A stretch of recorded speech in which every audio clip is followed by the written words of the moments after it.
Hello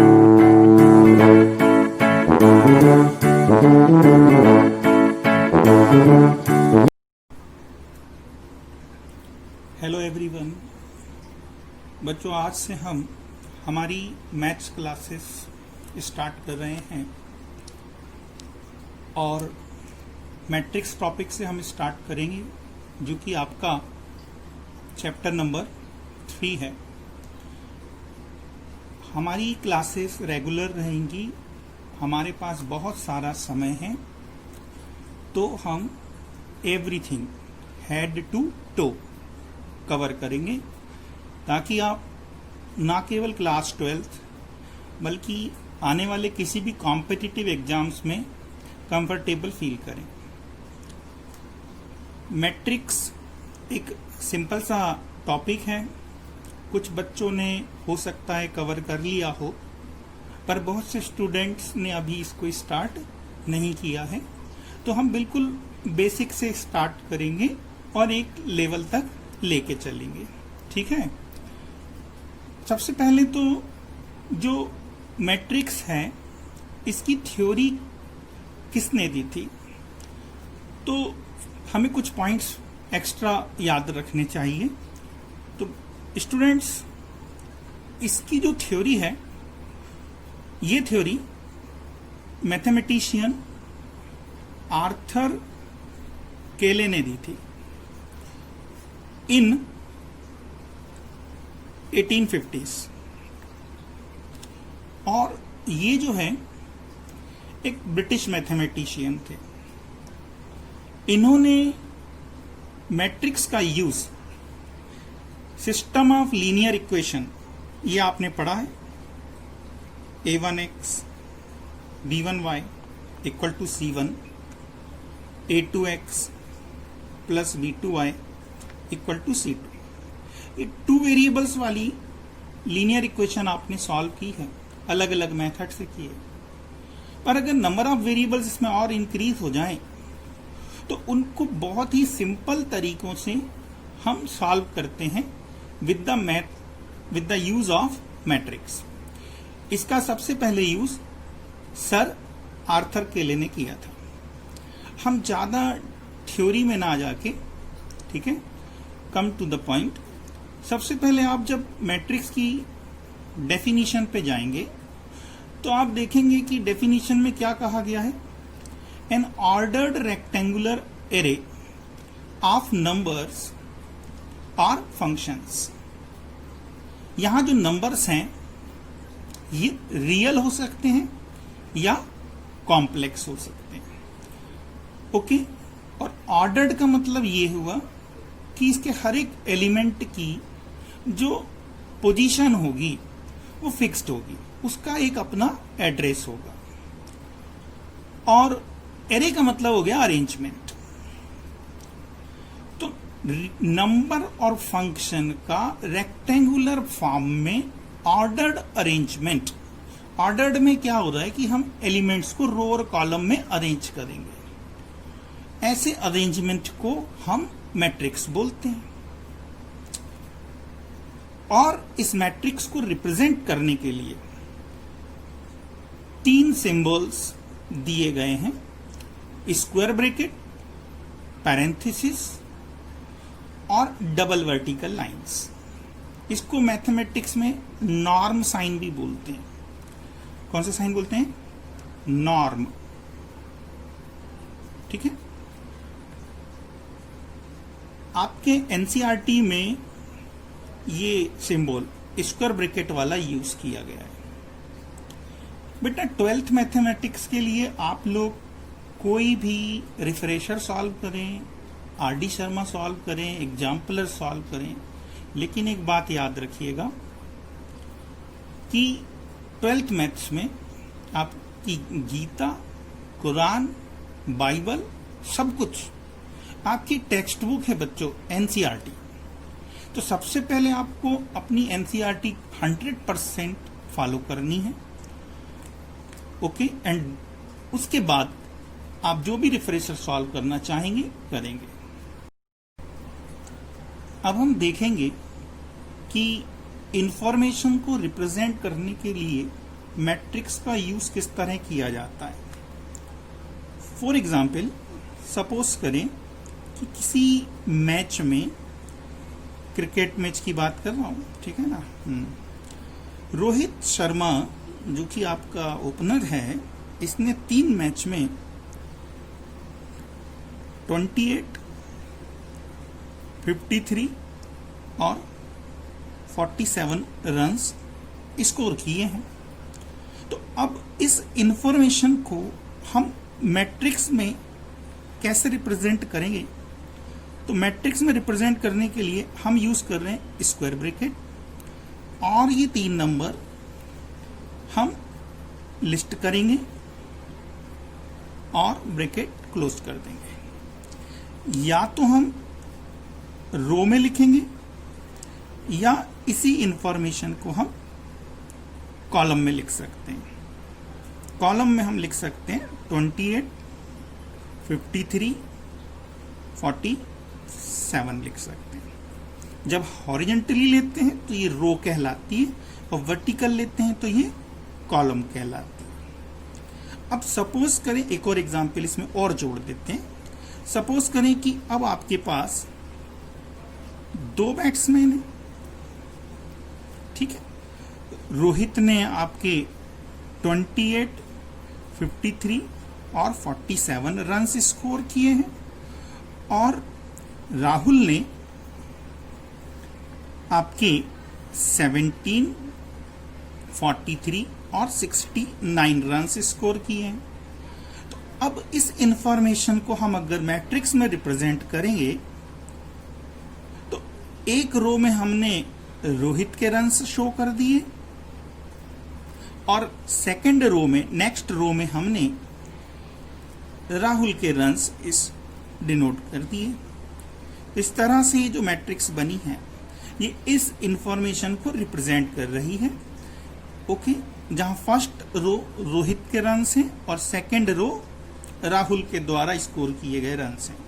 और इसी information को हम ऐसे भी शो कर सकते हैं, ठीक, कि कॉलम में ले जाएं। पहला कॉलम हमारा रोहित के रन्स को शो करेगा, और दूसरा कॉलम जो है वो हमारा राहुल के रन्स को शो करेगा। तो इस तरह से हम मैट्रिक्स का यूज करते हैं इंफॉर्मेशन को रिप्रेजेंट करने में। ये जो हॉरिजॉन्टल मूव हो रहा है ये बच्चों कहलाती है मैट्रिक्स की रो, और वर्टिकली अगर हम देखते हैं तो ये कहलाते हैं कॉलम।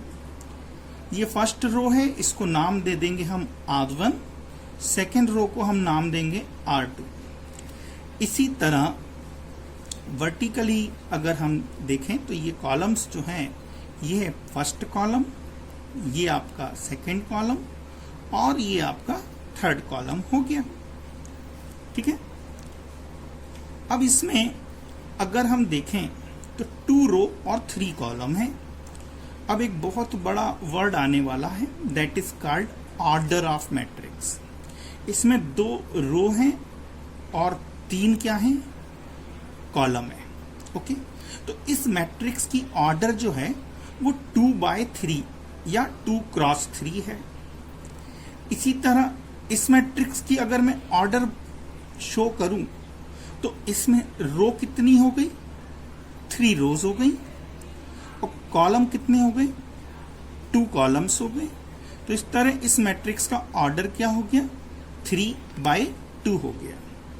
तो जब कभी हम ऑर्डर बताते हैं, राइट, तो पहले रो नंबर लिखा जाता है and thereafter column number लिखा जाता है। और इसे कभी भी आप 2 into 3 नहीं पढ़ेंगे, इसको या तो आप क्या पढ़ेंगे, 2/3 पढ़ेंगे या 2x3 बोलेंगे। 2 into 3 6 होगा, जो कि मैट्रिक्स में आने वाले टोटल नंबर ऑफ एलिमेंट्स को शो करेगा। ओके, इतनी बात समझ में आ गई होगी। आगे बढ़ते हैं, हम जनरल नोटेशन की बात करेंगे अब। ओके, जनरल नोटेशन में हम किसी मैट्रिक्स को कैसे रिप्रेजेंट करते हैं। ओके, पहले मैं एक सिंपल सा एग्जाम्पल ले रहा हूं आप लोगों के लिए, यही 2/3 का एक एग्जाम्पल ले रहा हूं। मैट्रिक्स को डिनोट करने के लिए आप कोई भी कैपिटल लेटर यूज करेंगे। मैंने कैपिटल ए लिया है। कैपिटल ए इक्वल टू, हम एक 2/3 की मैट्रिक्स बना रहे हैं। इसमें 2 रो होंगी और 3 कॉलम होंगे। 6 एलिमेंट आएंगे। पहला एलिमेंट हम लिख रहे हैं A11, सेकेंड एलिमेंट हम लिख रहे हैं A12, थर्ड एलिमेंट हम लिख रहे हैं A13। इसी तरह हम बाकी के एलिमेंट लिख देंगे। अब यहाँ पे एक इंपॉर्टेंट पॉइंट याद रखिए कि जो पहला एलिमेंट है उसकी सबस्क्रिप्ट हमने 1 ली है। 11, 12, 13 मत पढ़िएगा, 1, 1, 1, 2, 1, 3। जो पहला नंबर है वो बताता है कि एलिमेंट किस रो में आ रहा है, और जो दूसरा नंबर है वो बताता है कि एलिमेंट हमारा किस कॉलम में आ रहा है। ओके, मतलब अगर मैं आपको कह दूं A21, राइट है, तो A21 का मीनिंग क्या है? A21 का मीनिंग है element of second row and third column. Second row और थर्ड कॉलम का एलिमेंट हो जाएगा। 23 कर दे, मैंने थर्ड कॉलम बोला है तो दैट इज A23 की बात कर रहा हूं। इसी तरह 21 का मतलब क्या है? सेकेंड रो और फर्स्ट कॉलम हो गया। ओके, तो अब यदि मैं मैट्रिक्स A की बात करूं जिसमें नंबर ऑफ रोज मेरी m है और नंबर ऑफ कॉलम्स कितना है? n के इक्वल है। मतलब इस मैट्रिक्स की ऑर्डर m क्रॉस n या m बाई n है। तो इसके एलिमेंट हम कैसे लिखते हैं? तो इसके एलिमेंट लिखने के लिए हम m रोज लेंगे और n कॉलम्स लेंगे। फर्स्ट रो फर्स्ट कॉलम में आने वाला एलिमेंट A11, फिर A12। इस रो की बात हो रही है, फर्स्ट रो की बात हो रही है, तो सभी एलिमेंट का पहला नंबर 1 लिखेंगे। कॉलम चेंज हो रहा है तो according to that second subscript हमारी चेंज हो जाएगी। ठीक है, A1 कहां तक जाएंगे? n तक जाएंगे। ठीक है, ये फर्स्ट रो हो गई। अब सेकेंड रो लेंगे, A21, A22, A23 up to A2n and continue with, कहां तक जाना है? m रो तक जाना है। तो mth रो में आ जाएगा AM1, AM2 and up to AM n। तो इस तरह से ये हमारी एक जनरल मैट्रिक्स बन गई। और इसी मैट्रिक्स को ध्यान दें कॉम्पैक्ट फॉर्म में कैसा लिखते हैं? तो स्क्वायर ब्रैकेट में हम एक जनरल एलिमेंट लिखते हैं Aij। ये जनरल एलिमेंट है, ऑर्डर इसकी m बाई n है। जबकि Aij क्या हो जाएगा यहाँ पे? Aij, तो i पहला नंबर जो है वो रो नंबर बताता है और सेकंड कॉलम नंबर होता है। तो ये हो गया element of ith row and jth column. Okay, और i कहां से कहां तक वेरी करेगा? तो i की वैल्यू 1 से लेकर m तक जाएगी और j की वैल्यू 1 से लेकर n तक जाएगी। Is it clear? अब हम मैट्रिक्स फॉर्मेशन की बात करेंगे। कोई भी मैट्रिक्स जैसे आपको गिवन है, suppose A is a matrix and its order is suppose 3/2 and general element Aij is given by some rule. Suppose Aij is given as 2i plus j। अब ये मैट्रिक्स हमें फाइंड करनी है। तो इस मैट्रिक्स को हम कैसे बनाएंगे? तो मैट्रिक्स ए जो है वो 3/2 की है, दैट इज इसमें 3 रो और 2 कॉलम आ रहे हैं। जनरल फॉर्म में अगर मैं इसे रिप्रेजेंट करूं तो पहला एलिमेंट क्या होगा? A11 and then A12। Column चूंकि 2 ही है तो आगे नहीं जाएंगे। अगला एलिमेंट अगली रो में आएगा, second row A21, A22, A31 और A32, राइट है। अब इसमें हम इन एलिमेंट्स की जो वैल्यू है इस रूल से फाइंड कर लेंगे। अब ये रूल को अगर हम जैसे A11 की बात करता हूं तो A11 कैलकुलेट करने के लिए आपको I की वैल्यू 1 लेनी है और J की वैल्यू 1 लेनी है, ठीक है। तो यहां पर वैल्यू रखेंगे तो क्या आएगा? 2 × 1 + 1, दैट इज 3। इसी तरह अगर आपको A12 कैलकुलेट करना हो तो I की वैल्यू 1 लेंगे और J की वैल्यू 2 लेंगे। तो ये हो जाएगा हमारा 2 × 1, ठीक, +2। J के प्लेस पे 2 रखेंगे। कैलकुलेट करने पे कितना आ गया? 4 आ गया। तो इस तरह से हम हर एक एलिमेंट की वैल्यू को क्या कर लेंगे? कैलकुलेट कर लेंगे और कैलकुलेट करके उनके प्लेस पे रख देंगे। तो A11 की वैल्यू इस रूल से कितनी आ गई? 3। A12 की वैल्यू कितनी आ गई? 4। A21 की वैल्यू कितनी आएगी? तो यहाँ 2 रखना है, यहाँ 1 रखना है। तो 2 × 4 + 1 5। अब A22 के लिए I और J दोनों 2 हो जाएंगे। तो 2 × 2 4, 4 + 2 6। A31 को कैलकुलेट करेंगे तो कितना आएगा? 7। A32 को कैलकुलेट करेंगे तो कितना आएगा? तो I के प्लेस पे 3 रखेंगे और J के प्लेस पे 2 रखेंगे। तो ये हो जाएगा 3 × 2 6 + 2, दैट इज 8। तो इस तरह से ये हमारी एक मैट्रिक्स बन गई। किसी भी मैट्रिक्स का फॉर्मेशन बहुत आसान होता है। आपको जनरल एलिमेंट दिया गया होता है, अकॉर्डिंग टू द ऑर्डर आपको पहले जनरल मैट्रिक्स बनानी है और फिर उसके एलिमेंट कैलकुलेट करने होते हैं। ओके, आप बुक में और एग्जाम्पल सॉल्व करेंगे तो आपको बन जाएगा। अब हम बात करेंगे टाइप्स ऑफ मैट्रिसेस की। टाइप्स ऑफ मैट्रिसेस के लिए हम एक जनरल मैट्रिक्स ले रहे हैं, मैट्रिक्स ए। मैट्रिक्स ए जो है Aij ऑफ ऑर्डर m/n है। बच्चों, मैट्रिक्स अलजेब्रा समझने के लिए हमें सभी मैट्रिक्स के टाइप्स पता होने चाहिए, छोटी छोटी बातें मालूम होना चाहिए। अभी जो आप टाइप्स पढ़ने जा रहे हैं इसी पर आपको सेक्शन ए में कई बार क्वेश्चंस देखने को मिलते हैं, ठीक है। तो मैं जनरल क्वेश्चन उन बच्चों से पूछ रहा हूं, मन में अपना आंसर देना, कितने टाइप के मैट्रिक्स होते हैं इन जनरल एलिमेंट्री स्टेज पर, कितने टाइप के मैट्रिक्स होते हैं, ठीक है। तो यहां पर मैं आपको बताना चाहूंगा कि हम 2 टाइप के मैट्रिक्स जनरली डिस्कस करते हैं।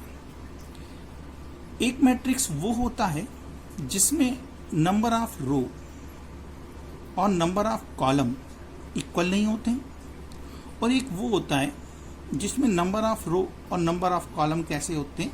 इक्वल होते हैं। ओके, जब नंबर ऑफ रो और नंबर ऑफ कॉलम बराबर नहीं होते हैं तो इस तरह के मैट्रिक्स को हम बोलते हैं रेक्टेंगुलर मैट्रिक्स। ओके, अब इसमें 2 केस बनते हैं कि m और n अगर बराबर नहीं है तो 2 बातें होंगी। m n से क्या होगा? ग्रेटर होगा, या तो m n से स्मॉलर होगा। एक जनरल फॉर्मेट में बता रहा हूं, m n से बड़ा है मतलब number of row number of column से ज्यादा है। मैं पूरा ना लिख के सिर्फ नोटेशन लिख रहा हूं। तो ये हो गया एक 3/2 का मैट्रिक्स। इसमें number of row number of column से ज्यादा है।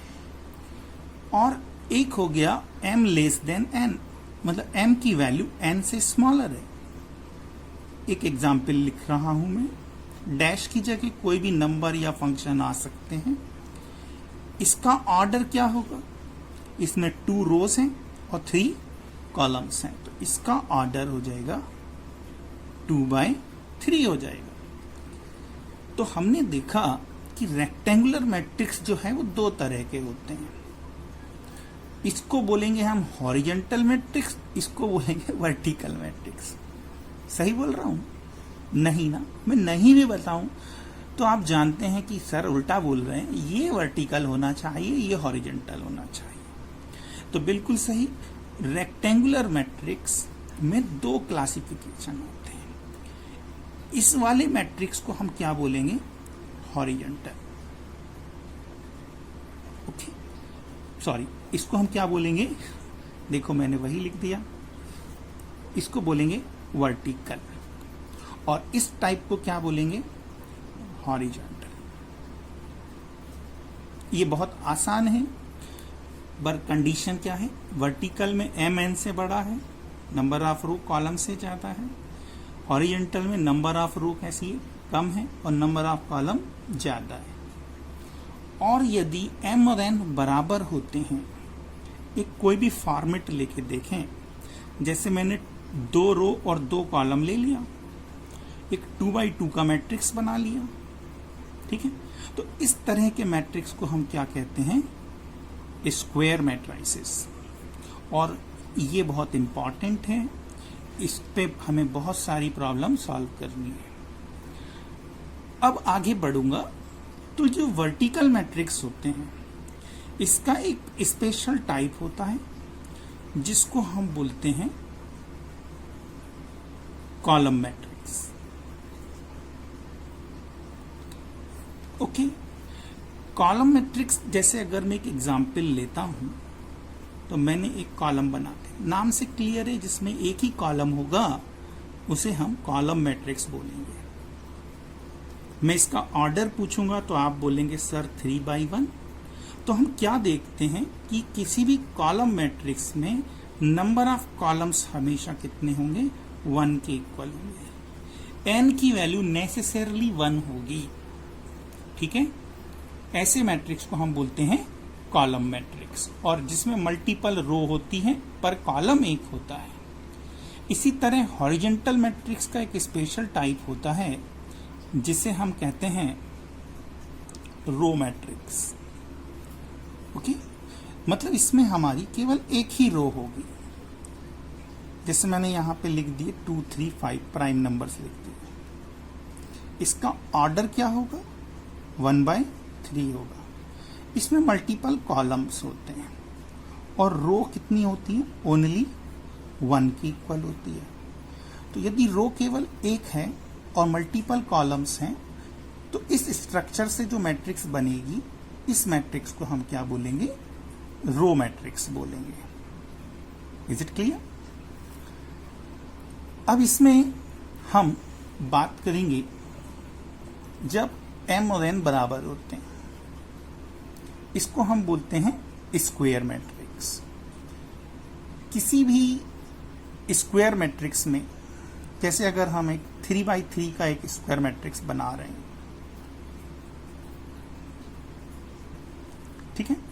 3/3 का मैंने एक स्क्वायर मैट्रिक्स बनाया, A11, A12, A13, A21, A22, A23, A31, A32 और A33। आप इस मैट्रिक्स में ध्यान देंगे तो ये जो एलिमेंट आ रहे हैं, that is called diagonal elements. अच्छा हाँ, एक मैं डायगोनल एलिमेंट आप लोगों से पूछना चाहूंगा कि डायगोनल एलिमेंट के बारे में बताना चाहूंगा। ध्यान दें कि जैसे मैंने एक मैट्रिक्स 1 से बना दिया है B, ठीक है, चलो मैंने लिख दिया 2 4 1 3 है ना, 6 5 8 9, ठीक है। ये एक रेक्टेंगुलर मैट्रिक्स बनाई है मैंने, और अब मैं आपसे क्वेश्चन कर रहा हूं कि इसमें डायगोनल एलिमेंट कौन कौन से हैं।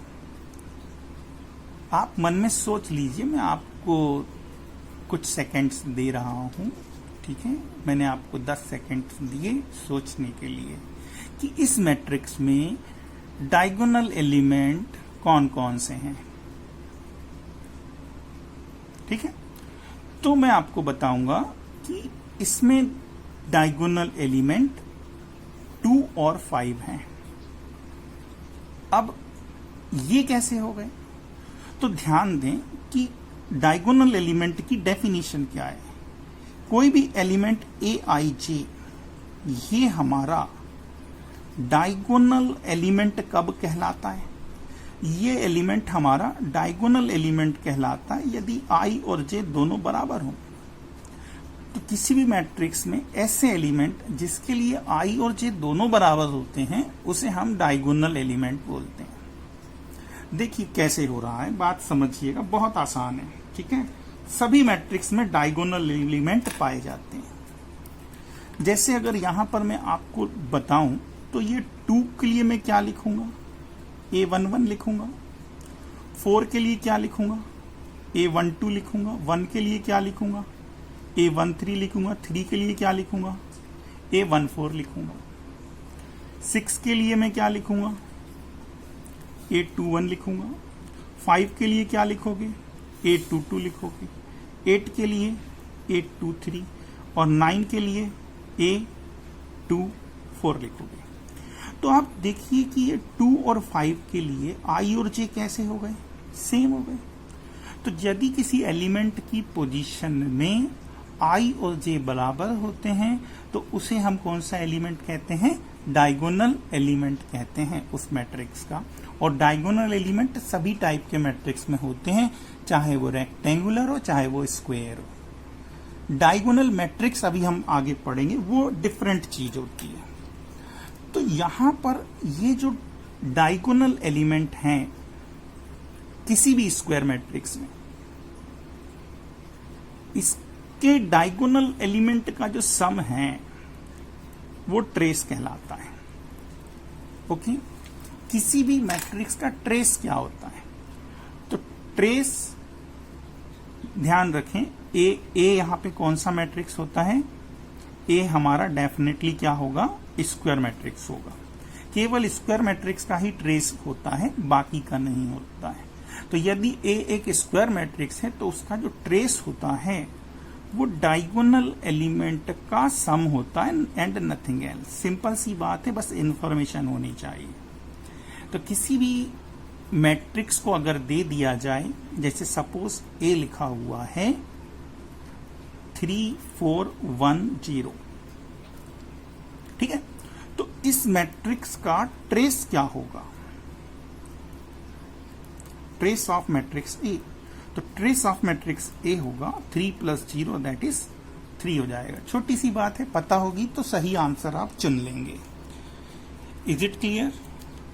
यहां पर अब हम आगे और ध्यान दें कि स्क्वायर मैट्रिक्स में जो डायगोनल एलिमेंट हैं इनमें i और j जरूर बराबर है।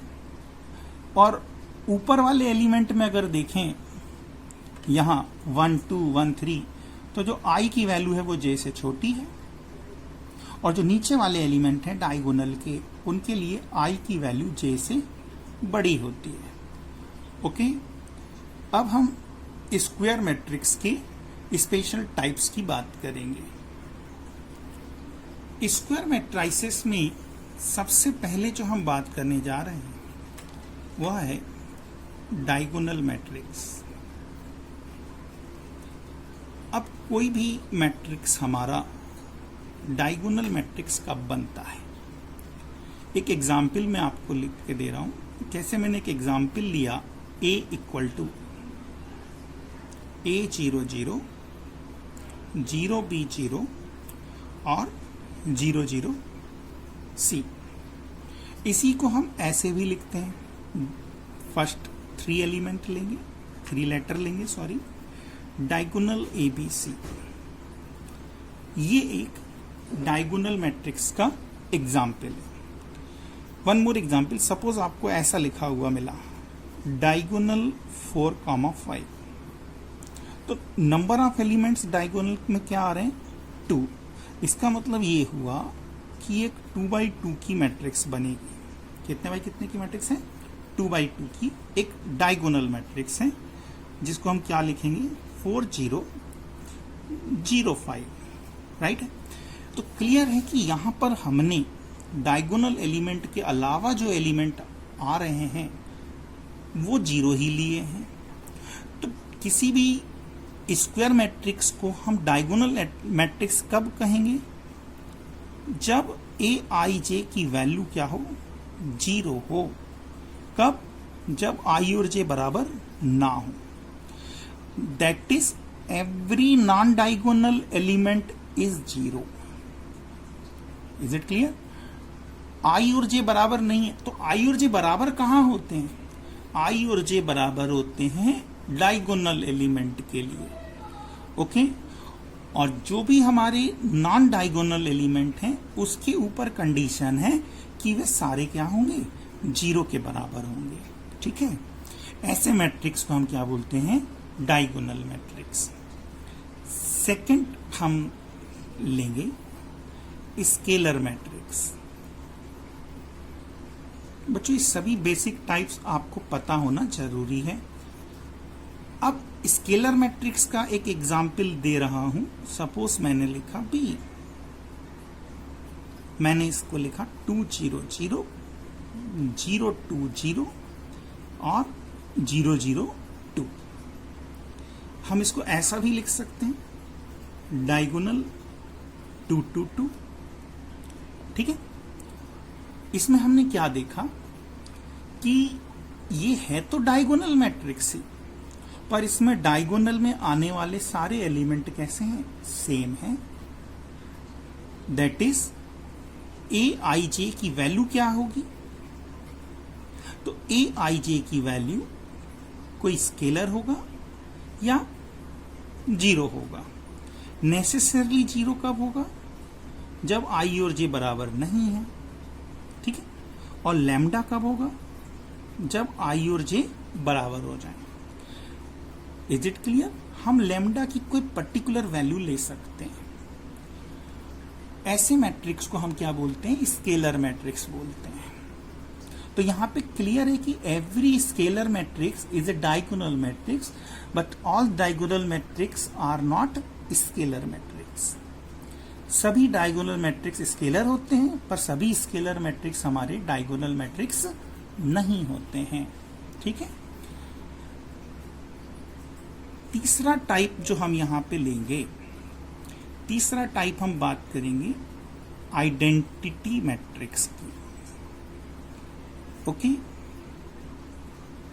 अब ये identity matrix is nothing, simply a scalar matrix provided the each element in diagonal is unit. इसको हम I से डिनोट करते हैं, ओके। जैसे मैं एलिमेंट लिख रहा हूं 3x3 के लिए, 1 0 0 0 1 0 और 0 0 1। ये हमारा एक 3x3 का आइडेंटिटी मैट्रिक्स है। तो कई बार हम यहाँ 3 भी लिख देते हैं, ठीक है। जैसे अगर मैंने I2 लिखा हुआ है हमारी बुक में, तो I2 का मतलब हो गया 2x2 का आइडेंटिटी मैट्रिक्स, ओके। तो आइडेंटिटी एलिमेंट के लिए कंडीशन क्या होगी, तो aij की वैल्यू या तो 1 होगी या 0 होगी। 1 कब होगी, जब i और j हमारे कैसे होंगे, इक्वल होंगे, मतलब डायगोनल की बात हो रही है। और 0 कब होगी, जब i और j हमारे इक्वल नहीं होंगे। तो ऐसे मैट्रिक्स को हम क्या बोलते हैं, आइडेंटिटी मैट्रिक्स बोलते हैं, और इसको हम यूनिट मैट्रिक्स भी बोलते हैं, ओके। कोई प्रॉब्लम नहीं, 2 नाम हो गए इसके, है ना। अब अगला मैट्रिक्स जो है उसको डिस्कस करें। फोर्थ हम बात कर रहे हैं ट्रायंगुलर मैट्रिक्स की।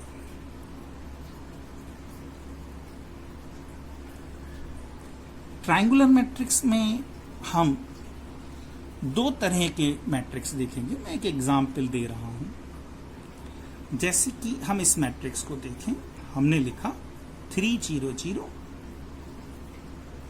2 1 0 और 4 5 3। और एक और मैट्रिक्स में बना रहा हूं,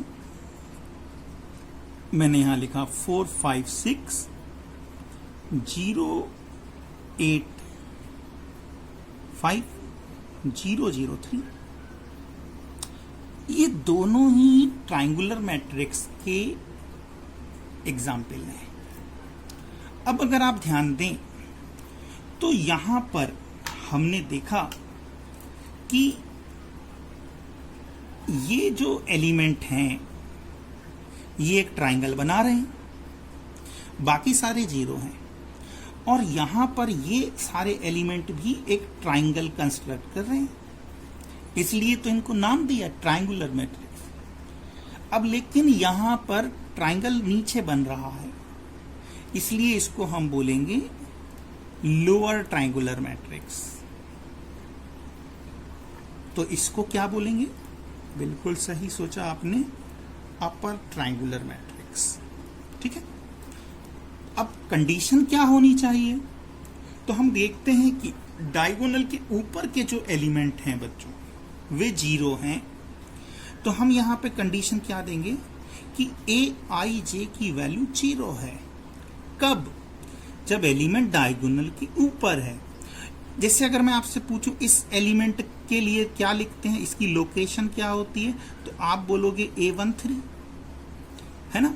तो आई की वैल्यू जे से कैसी है? छोटी। कोई भी एलिमेंट देखो, जैसे इस एलिमेंट की अगर मैं बात करूं तो इसका एड्रेस क्या आएगा?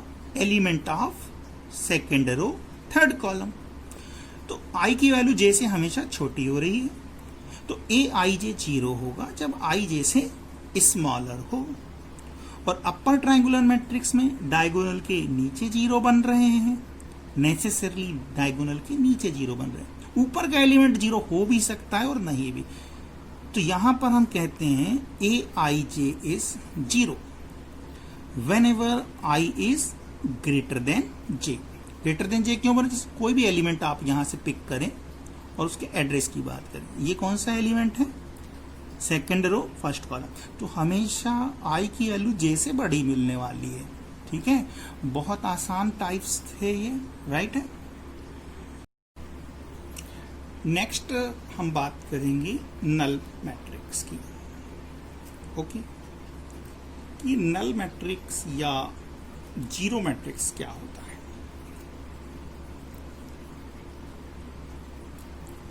तो ध्यान दें, जो नल मैट्रिक्स या जीरो मैट्रिक्स होता है वो दोनों कैटेगरी में आता है।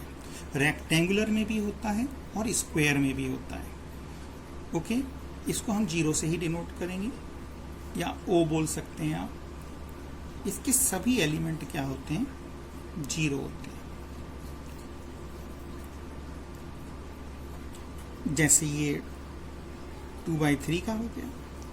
इसी तरह आप स्क्वायर मैट्रिक्स भी ले सकते हैं और ये 2/2 का हो गया। मतलब किसी भी नल मैट्रिक्स में अगर मैं कंडीशन की बात करता हूं, क्योंकि ऑब्जेक्टिव क्वेश्चंस में ये कंडीशन ही पूछी जाती है, तो हम कहते हैं A I J equal to zero. Okay, इसको फॉर ऑल पढ़ते हैं। जो उल्टा ए बना है इसको उल्टा ए मत पढ़ना, इसको क्या पढ़ते हैं? फॉर एवरी या for all, what ever I and J it's value, element की वैल्यू क्या हो जाएगी? जीरो हो जाएगी। एक और टाइप हम देखेंगे, उसको हम बोलते हैं सिंगलटन मैट्रिक्स। अब नाम से ही क्लियर हो गया होगा सिंगलटन मैट्रिक्स क्या होगा। अब सिंगलटन मैट्रिक्स वो होता है जिसमें m भी 1 होता है और n भी 1 होता है। मतलब 1/1 का स्क्वायर मैट्रिक्स। अगर हम कोई 1/1 का स्क्वायर मैट्रिक्स लेते हैं, ओके, तो ऐसे मैट्रिक्स को हम सिंगलटन मैट्रिक्स कहते हैं। ये एलिमेंट्री टाइप्स ऑफ मैट्रिसेस की बात हो गई। अगला पॉइंट जो हम डिस्कस करेंगे वो है equality of to matrices. Equality of matrices, ठीक है, मतलब दो मैट्रिक्स इक्वल कब होते हैं? सपोज हमारे पास दो मैट्रिक्स हैं, एक मैट्रिक्स ए है, ठीक है। मैट्रिक्स ए हमने कहा ये m/n का है। नोटेशन की मीनिंग सबको क्लियर है, m रोज हैं और n कॉलम्स हैं। और मैट्रिक्स बी जो है यहां पर, ये सपोज l/p का है, और हम बात कर रहे हैं इक्वलिटी ऑफ मैट्रिसेस की। तो हम कहते हैं ए और बी हमारे इक्वल होंगे इफ एंड ओनली इफ तीन कंडीशन साइमल्टेनियसली होल्ड होती हो। वो बात क्या हो गई? m की वैल्यू l के इक्वल होना चाहिए, मतलब दोनों में नंबर ऑफ रोज सेम होने चाहिए, नंबर ऑफ कॉलम्स भी सेम होना चाहिए, n p के बराबर होना चाहिए, और a i j की जो वैल्यू है वह b i j के इक्वल होना चाहिए। That is the corresponding elements must be same. तो हम कहते हैं वह दोनों मैट्रिक्स हमारे इक्वल हैं। फॉर एग्जाम्पल, जैसे अगर मैंने एक मैट्रिक्स ए लिया 1 2 3 4, और एक मैट्रिक्स हमने लिया बी 3 2 1 4, तो आप देखिए नंबर सेम है बट ऑर्डर भी सेम है, बट करस्पॉन्डिंग एलिमेंट सेम नहीं है। यहाँ 1 है, यहाँ 3 है, तो ए और बी हमारे इक्वल नहीं होंगे। ए और बी इक्वल तब होंगे जब करस्पॉन्डिंग एलिमेंट भी सेम हो जाएं। Is it clear? ओके। अब हम कुछ क्वेश्चंस को डिस्कस करेंगे, ठीक है। जैसे क्वेश्चन है पहला, how many matrices of order 2/3 can be formed using 1 2 and 3। Okay, 2/3 के कितने मैट्रिक्स बन सकते हैं यदि हमें 3 नंबर दिए गए हों 1 2 3। अब बात को समझिए, ये हम क्लास 11th में पढ़ के आए हैं परम्यूटेशन एंड कॉम्बिनेशन में। अब अगर मैं 2/3 का कोई मैट्रिक्स लेता हूं तो 2/3 में 2 रो होंगी और 3 कॉलम होंगी, जिसमें टोटल हमारे पास कितने एलिमेंट आ रहे हैं? 6 एलिमेंट आ रहे हैं। और मैट्रिक्स बनाने के लिए आपको ये सभी 6 पोजीशंस फिल करनी है। नो नीड टू से कि ये नंबर रिपीट होंगे कि नहीं होंगे। ऑब्वियसली रिपीट होंगे, क्योंकि अगर हम रिपीट नहीं करेंगे तो 6 एलिमेंट का मैट्रिक्स बनेगा ही नहीं। तो वहां अंडरस्टूड है कि एलिमेंट रिपीट होंगे। तो अब 2/3 के कितने मैट्रिक्स बनेंगे? तो अगर मैं आपसे पूछूं तो how many choices do you have to fill this box? First place को फिल करने के लिए कितनी चॉइस हैं आपके पास? तो यहां आप कहोगे सर 3 चॉइस है। इसी तरह सेकंड बॉक्स को फिल करने के लिए भी मेरे पास कितनी चॉइस है? 3 चॉइस है। तो हम देखते हैं कि हर एक बॉक्स को फिल करने के लिए मेरे पास 3 चॉइस हैं। तो कितने मैट्रिक्स बनेंगे? तो नो डाउट अगर हम नंबर ऑफ मैट्रिसेस काउंट करें तो हम कहेंगे this is 3 into 3 into 3 into 3 कितनी बार? 6 बार। That is 3 to the power 6 matrices यहां पर बनेंगे। Is it clear? ये बहुत आसान क्वेश्चन था। चलो एक और क्वेश्चन लेते हैं। नेक्स्ट क्वेश्चन है यूजिंग 1 2 3 4 together,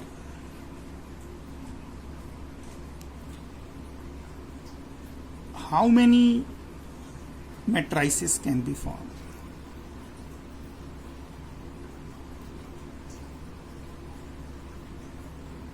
ओके अब ये सारे नंबर एक साथ यूज करने हैं, नो डाउट रिपीटिशन की बात नहीं हो रही। 4 ही एलिमेंट यूज करने हैं हर एक मैट्रिक्स में। ओके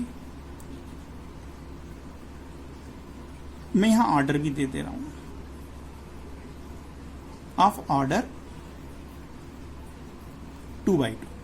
ठीक है, थोड़ा सिंपल कर देता हूं आप लोगों के लिए। तो अब कितने मैट्रिक्स बनेंगे? तो चूंकि मुझे 2 by 2 का ही मैट्रिक्स बनाना है तो नो डाउट इसमें 4 एलिमेंट्स आएंगे। अब अगर मैं आपसे पूछूं कि पहला बॉक्स कितनी तरह से फिल कर पाओगे तो आपका आंसर होगा 4 तरह से। और चूंकि सभी एलिमेंट हमें यूज करने एक साथ, मतलब यहां रिपीटेशन अलाउ नहीं है, तो दूसरा बॉक्स में 3 तरह से फिल कर पाऊंगा, ये वाला बॉक्स में 2 तरह से फिल कर पाऊंगा और आखिरी वाला ओनली 1 वे। तो नंबर ऑफ मैट्रिसेस अगर मैं काउंट करूं तो यहां रूल ऑफ मल्टीप्लिकेशन फॉलो होगा, और रूल ऑफ मल्टीप्लिकेशन अगर हम फॉलो करते हैं तो नंबर ऑफ मैट्रिसेस क्या हो जाएंगे? 4 into 3 into 2 into 1 that is 4 factorial या 24 आपका आंसर हो जाएगा। ओके जहां भी कुछ समझ नहीं आता वीडियो को पॉज करके समझ सकते हैं। ठीक है, नेक्स्ट क्वेश्चन लेके चलता हूं आप लोगों के लिए। अच्छा 1 मिनट, दोनों क्वेश्चन में डिफरेंस समझ में आ रहा है? यहां पर हमने ऑर्डर दिया है और इस क्वेश्चन में भी हमने आपको ऑर्डर दिया है, पर्टिकुलर ऑर्डर का मैट्रिक्स है।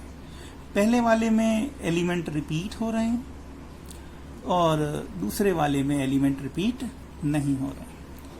अब एक और क्वेश्चन मैं आपको इसी टाइप का ले रहा हूं जो जनरली कॉम्पिटिटिव एग्जाम्स में पूछा ही जाता है। जैसे उन्होंने कहा है using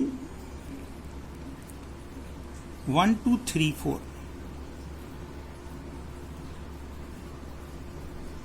how many matrices can be formed?